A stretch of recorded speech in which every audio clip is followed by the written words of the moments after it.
बिस्मिल्लाहिर्रहमानिर्रहीम। अस्सलाम वालेकुम। कैसे हैं आप सब। आज मैं बनाने लगी हूँ मक्की की रोटी, जो कि मक्खन की तरह नरम, मुलायम और बहुत ही खस्ता ज़बरदस्त। तो इसका आटा गूंदने का तरीका ट्रिक से के साथ मैं आपको बताऊंगी, और जो रोटी हमारी ना टूटे और बिल्कुल बारीक बने और गोल एक जैसी बने। तो ये देखिए कितनी टेस्टी लग रही है रोटी। तो सबसे पहले बिस्मिल्लाह करते हैं। तो ये है मेरे पास एक छोटा कप है गंदम का आटा, और एक बड़ा कप मैंने इसमें डाला है मकई का आटा। ये मकई का आटा बिल्कुल प्योर मकई का आटा है, चक्की का पिसा हुआ है। तो इसके अंदर थोड़ा सा गंदम का आटा डालना ज़रूरी होता है। तो अगर आप चावल का आटा गूँधें तो उसमें भी थोड़ा सा गंदम का आटा आप डाला करें, तो उससे रोटी बहुत ही मज़े की बनती है। तो थोड़ा सा इसमें डालेंगे नमक, और साथ ही मैंने पानी जो है वो काफ़ी ज़्यादा गर्म किया है, यानी नीम गर्म नहीं करना, ज़्यादा गर्म करना है पानी। और उसके अंदर ये आटा जो था वो हमने सारा इस तरह से डाल देना है। इसके साथ ये होता है कि रोटी बहुत ही मज़ेदार, खस्ता और गूंदने के फ़ौरन बाद आप पका सकते हैं। उसको रेस्ट देने की बिल्कुल भी ज़रूरत नहीं है। और ये ख़ास ट्रिक है इसका। और इसको अच्छी तरह से इसी पानी के अंदर आपने जो है वो मिक्स कर देना है, और इसको मिक्स करके रखना है। और अभी इसमें और पानी डालने की ज़रूरत पड़ेगी, और वो भी हमने नीम गर्म पानी डालना है इसके अंदर।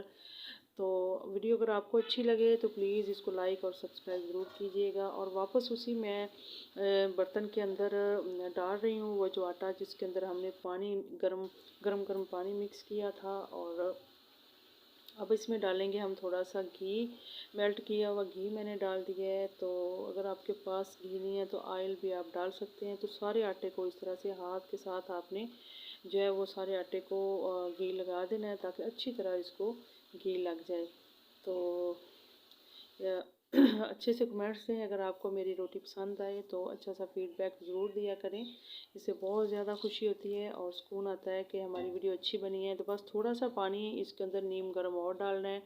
इसमें एकदम से पानी आपने बिल्कुल भी नहीं डालना, नीम गर्म पानी डालना है, और थोड़ा सा, ज़्यादा नहीं डालना, वरना हमारी जो डो है वो ज़्यादा पतली हो जाएगी। तो बस ये देखें, इस तरह जो पानी मैंने डाला है इसको मैंने अच्छी तरह से मिक्स करके एक डो तैयार कर ली है।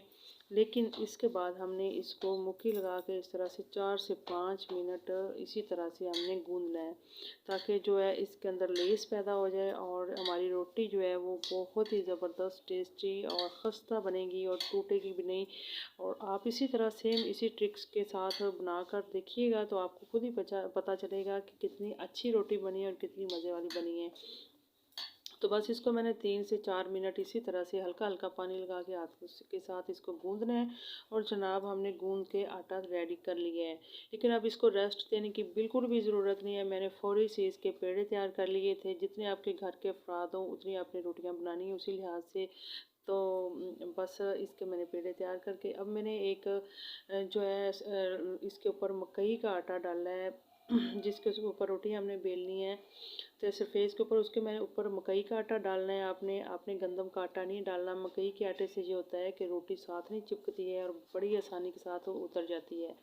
तो बस हल्के हाथों से इसको मैंने इस तरह साइड से बेला है, और ऊपर भी इसके मकई का आटा डालना है। और फिर इसको रोलिंग पिन के साथ जो है आहिस्ता आहिस्ता से, इस तरह से जिस तरह से मैं बेल रही हूँ उस तरह से बेलना है।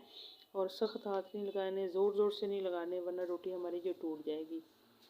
क्योंकि इसको रेस्ट नहीं दिया था और फ़ौरी इसको पकाया है। तो बस इसी तरह थी। तो ये देखें, बड़े आराम के साथ और हल्के हाथों के साथ इसको आराम आराम से इसके ऊपर रोलिंग पिन चलानी है आपने, और ज़्यादा इस पर हार्ड हाथ नहीं लगाना है। तो बस ये देखें, हमारी जो रोटी है वो बिल्कुल रेडी हो गई है, और तवा भी मैंने गर्म होने के लिए रख दिया था साथ ही। तो ये देखें कितनी गोल रोटी बनी है और कितनी बारीक बनी है रोटी, आप खुद ही अंदाज़ा कर सकते हैं। तो बस इसको हाथ पे ऐसे पलटना है, मैं आपको दिखाती हूँ।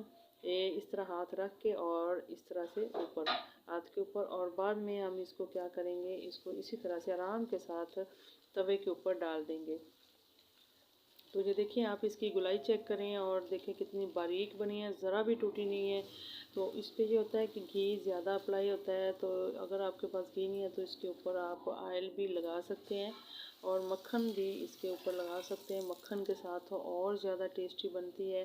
तो बस इसको आराम से इस तरह से पकड़ के हमने इसकी साइड चेंज कर लेनी है। तो रोटी हमारी बिल्कुल भी नहीं टूटी और खस्ता बहुत बनी है।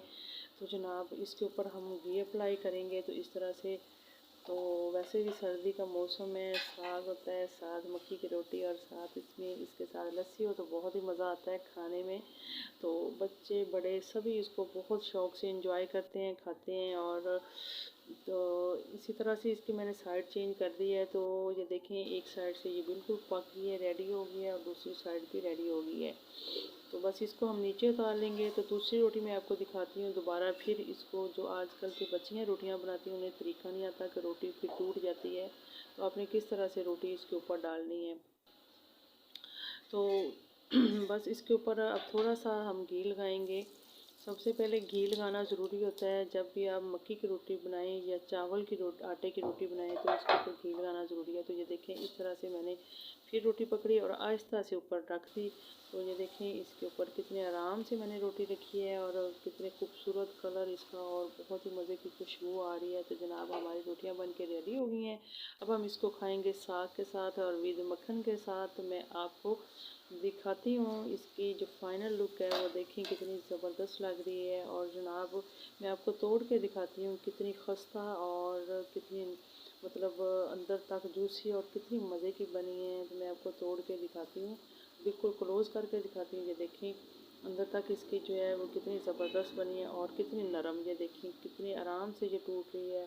तो बस इसी के साथ इजाज़त दें। अल्लाह हाफिज़, बाय बाय।